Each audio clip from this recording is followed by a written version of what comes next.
we're going to focus on for the rest of the summer is sheep. So the guys, Levi and his dad, are putting in new fence posts today. For the last few weeks, Levi has been working on splitting and debarking these posts the old-fashioned way. I'll see if I can find some video of it. He usually is only doing it in the mornings because it gets so hot in the afternoon.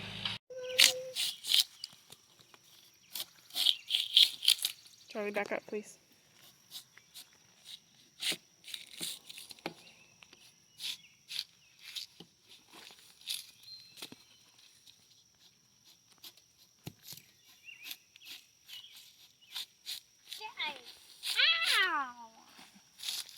What happened? You pissed on. Char, all that bark is gonna go to that fire over there. That burn pile. You wanna take it over there? What is that? Pumpkin? Those are old gourds.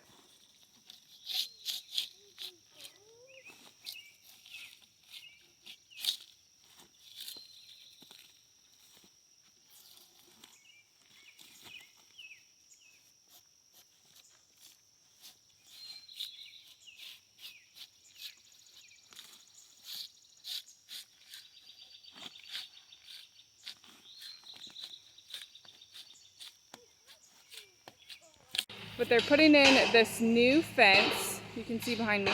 There's a handful back. See, like there's one missing right here. There's a handful that they're gonna have to drive because if you're local and you've come and picked strawberries or pumpkins before with us, you know that we got the name Rocky Knob because we basically are farming a gravel bank. There's a ton of like river gravel. So some of them are just too hard to drive in that gravel. So there's going to be a handful that need hand dug. The area that we're fencing off is mostly along Taylor Hollow Road. And you can see it from the road. And it is a jungle. It is full of weeds like this right here. This is ironweed. There's autumn olive in there and multiflora rose, which are both very invasive.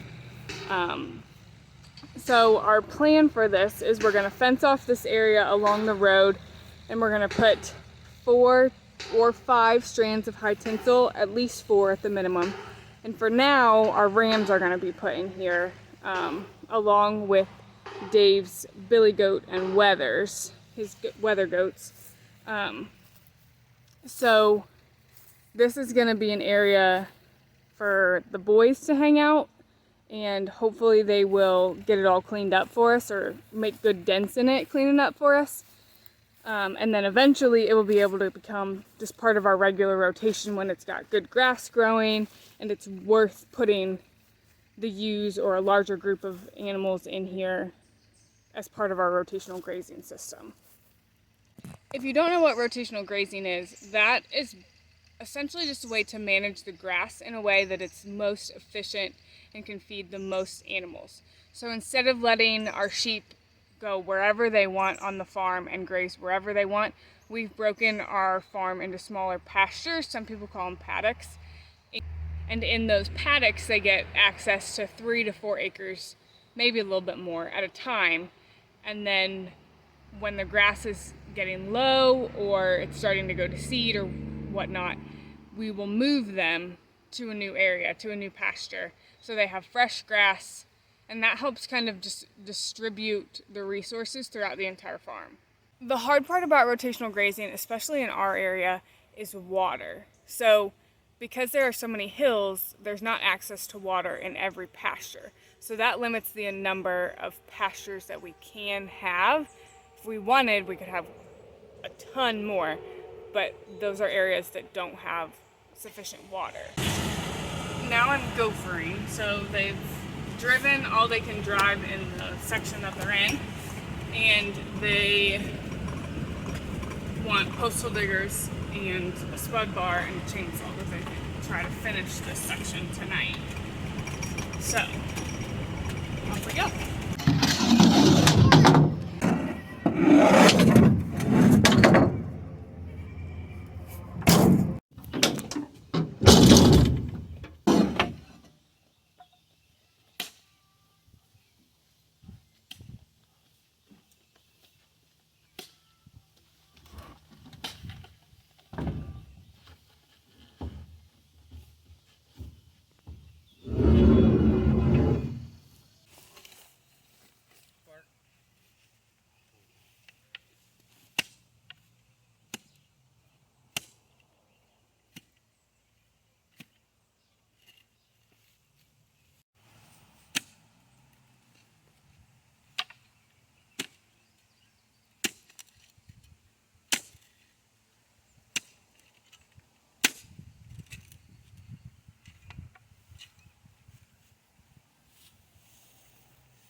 So from where they're at, it's gonna be on this side. Taylor Hollow Road is right here. And it's gonna be behind this house that we've been working on. So the house will not be included in this pasture, but it's got lots and lots of invasive species on it. This right here is called Ailanthus. Oh, let's see, there's grapevine down there. All kinds of stuff. So all this stuff in here that's gonna be in this pasture, the goats are gonna love, and the rams are gonna help keep the grass and some of the lighter weeds down. I'm just really excited to see what they do. It's like a jungle.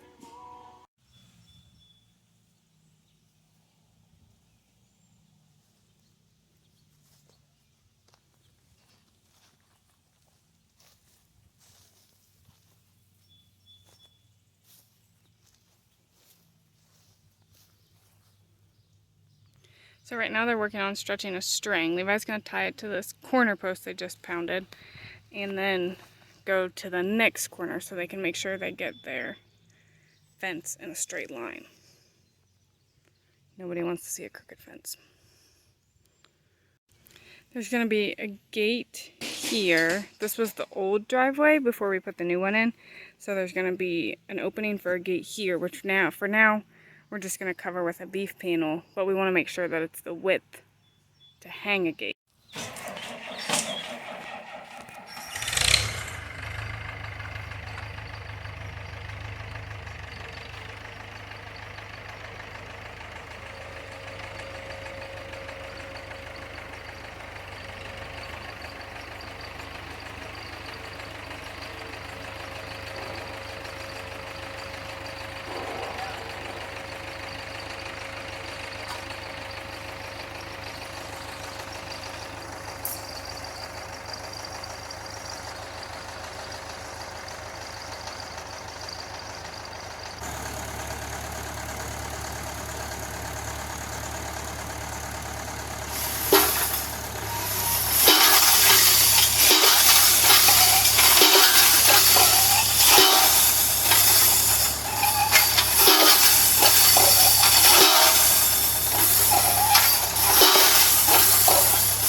What are you doing there?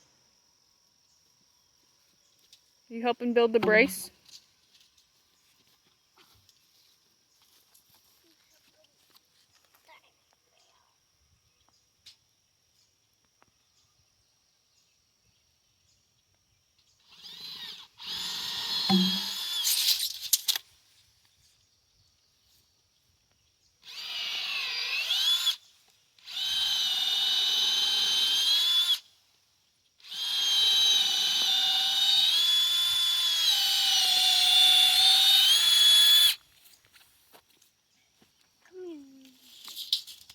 Watch your fingers. I used it. Here, hold it right there a second, okay? Watch your eyes. Close your eyes. Alright, here. You hold this. Got it? Back up a little bit, please. Back up. Close your eyes. You ready?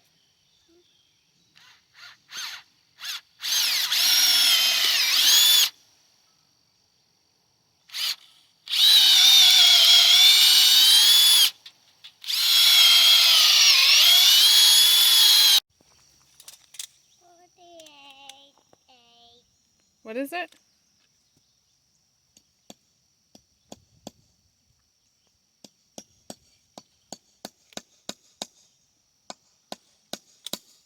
How big is it?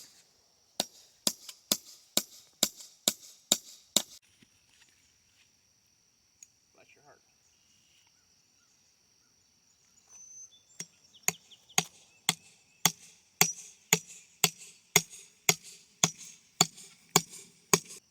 Alright, you think that thing's gonna fit?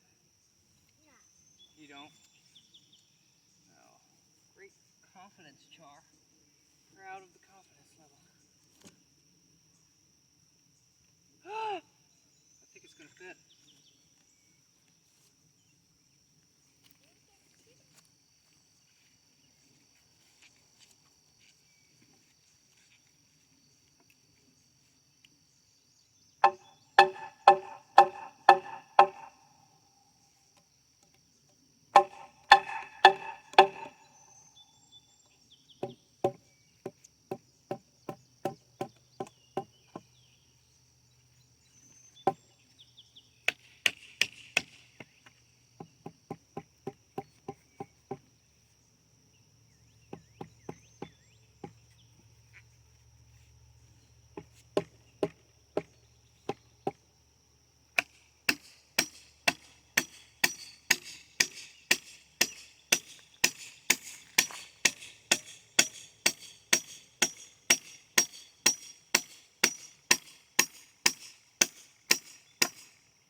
Woo. It is, isn't it?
Isn't it?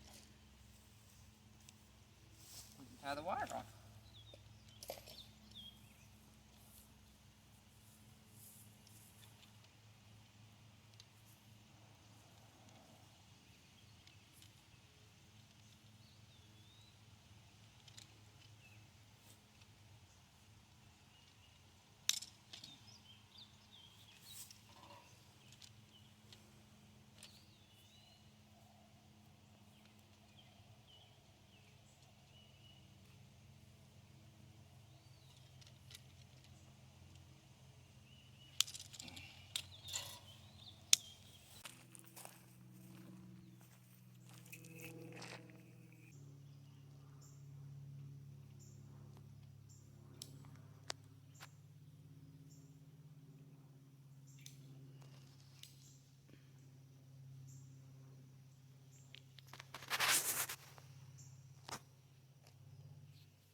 So this thing here, we call this a ferrule. I don't know if that's actually the term for it, but what we've called it here for 100 years. I think there's a more technical term. Slide one side on. And these things, I don't know, you call these donuts or something like that. I don't think they're actually donuts, but again, I don't know the technical term. Loop him through there. Now they did a nice thing, if you see right here, put this little crease in this thing, because there's a right way and a wrong way to put these on. For the old ones, they didn't have this little crease right here. If you weren't real intelligent like me, you put them on the wrong way, and then they break. So you put them on the right way, loop a wire through there, put your ferrule on, squeeze your wires together and try to push it up there as tight as you can, like that. Take your crimping tool, put that around that ferrule, sleeve or whatever it is. Then you crimp him down. You do that twice for good measure. I don't know if you really have to do it twice, but again, I was always taught to do it twice, so.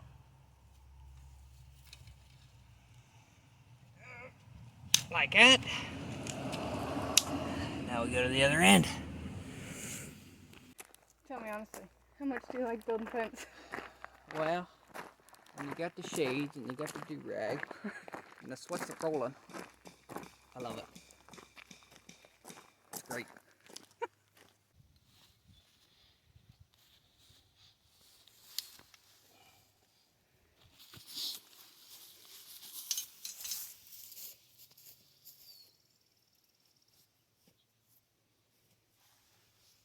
Clear? You good, Dad? Yeah.